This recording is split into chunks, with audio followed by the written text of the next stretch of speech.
அவரை பற்றி புரியாமல் போச்சு.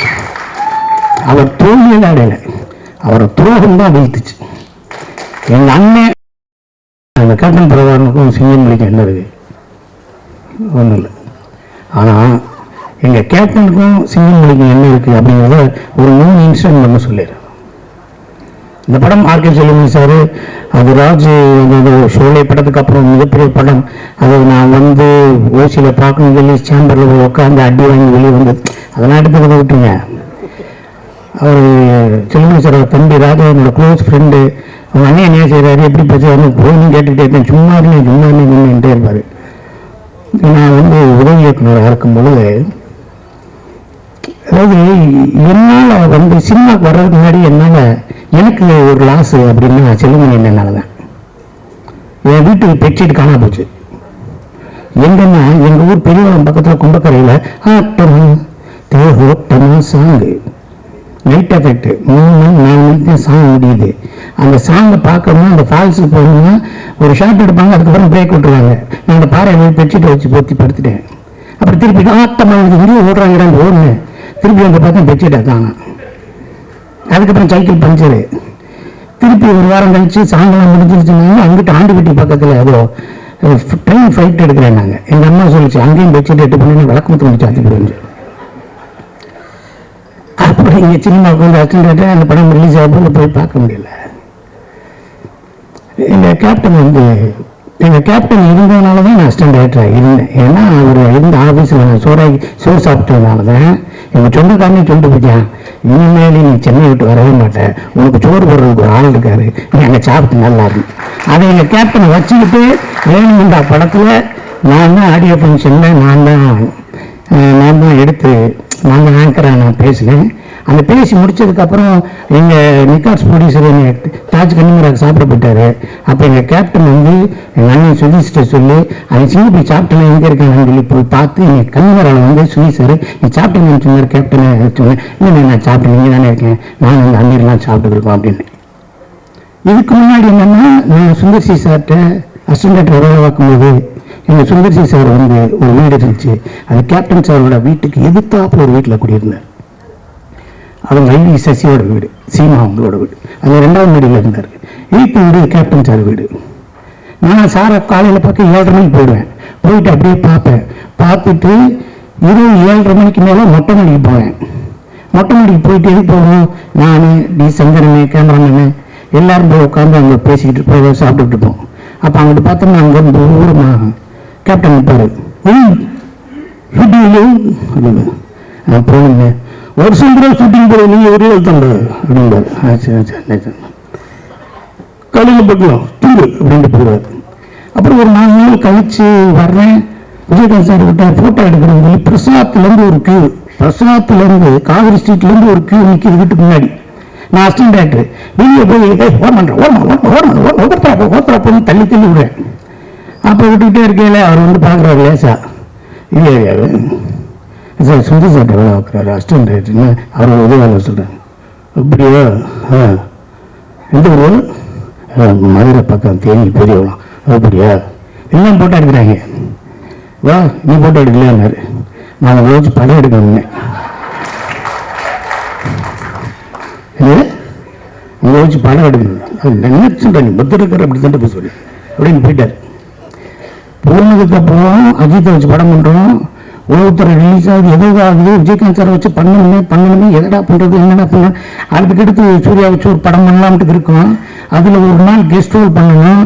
விஜயகாந்த் சாரை வச்சு யார் கெஸ்ட் ரோல் பண்ணுறது, ஒரு நாள் யார் கெஸ்ட் ரோல் பண்ணணும், யாரோ பேசுகிறாங்க. இடையில கலைப்படி தானே சார் இருக்காரு, பாலா சார் இருக்காரு, விஜயகாந்த் சார் ஒரு நாள் எப்படி வருவார், அவர் எப்படி வருவார், பாலா வரமாட்டார், பேசி பார்க்கலாம் சார். அப்புறம் பாலா சார் பேசினார், தானே சார் பேசினார், என்னை அனுப்பிச்சிட்டாங்க. நான் நேராக போகிறேன், அவர் வீட்டுக்கு போகிறேன். போனோன்னு என்னை பார்த்தேன்னு வட ஒரு 10 நிமிஷம் கழிச்சு வா, என்னை ஒரு நாள் நடிக்க சொல்லி ஒரு டைரக்டர் வந்து கதை சொல்ல வர்றேன். அவர் போகட்டும், நீ வெளியே கொஞ்சம் நான் பேசுகிறேன். இல்லைடா ஒரு நாள் நடிக்க சொல்கிறாரா சேனல் பாலெல்லாம் பேசினாரா, நீ 10 நிமிஷம் இருந்து நான் பேசுகிறேங்கிறது இல்லைன்னாரு. இல்லை அதுவும் நான் இல்லை நீயா இல்லை நீ இப்படி சொல்கிற, நானே சொன்ன நாங்கள் வச்சு படம் எடுக்கணுங்க. நான் அடிக்க மாட்டேன்டா ஒரு நாள் நான் எப்படி நீ அடிச்சேன்னா அத்தனை பேருக்கு கிடைக்கும் ஆளும் நீங்கள் அடிக்கலைன்னு எப்படி படம் ஒன்றுப்பா விசூரியா நேரமா அப்படியா விசூரியா நீதா வரண்டா போடான்ட்டு ஒரு 10 நாள் கழிச்சு டேட்டு கொடுக்குறாரு ஃபிலிம் இன்ஸ்டியூட்டுக்கு போகிறேன் அவர் நடிச்சுக்கிட்டு இருக்காரு சார் எங்கே நான் மேனேஜர் போயிட்டு நான் வந்துட்டேன் போய் சொல்லுவேன் டேரக்டரில் வந்துட்டோம் கேமராமேன் ரத்னம் எல்லாம் வந்து உள்ளே ஃபோன் பண்ணேன் உள்ளே போனேன் சார் யூனிட்டே வந்திருக்காங்க அவனை போக முடியும் உன்னை யார் யூனிட்டை கூப்பிட்டு வர சொன்னது நீ படம் எடுக்க முடியலண்ணே நீங்கள் சூர்யாவில் மீட் பண்ணுற சீன் எடுக்க முடியும் இங்கே கேமரா இருக்குது இங்கே ஜூனியர் ஆர்டிஸ்ட் இருக்குது இங்கே டைரக்டர் இருக்காரு நான் இருக்கேன் இங்கே இருக்கும்போது கூட செலவழிச்சுக்கிட்டு இருக்கீங்க நீங்க ரத்னவேலு சூர்யா அது 3 பேர் மட்டும் வாங்க 3 பேர் தான் வரலாம் மேனேஜர் கூப்பிட்டு அப்படிங்கிறதால அவர் ஷூட்டிங்கை 3 மணி நேரம் நிப்பாட்டிட்டு அவர் ஷூட்டிங்கில் என்ன நான் எங்கே நிற்கிறேன் சூர்யா சார் நான் இங்கே ஒரு மாலையை போடுறேன் எதுக்கு சூர்யா மாலை செலவு இல்லை அப்படிங்கிறார் 3 மணி நேரம் 1 மணி நேரம் கேப்டன் ஷூட்டிங் எவ்வளோ செலவாகும் பாருங்க அவ்வளவு நல்ல மனுஷன் டப்பிங் கூட்டு போகிறேன் அப்பயும் ஒரு பொக்கே கொடுக்குறேன் இல்லை இந்த வர்றது ட்ரீட் 500 ரூபா கொடுறா இதுக்குடா ஏன்டா அப்படி பண்ணுறேன்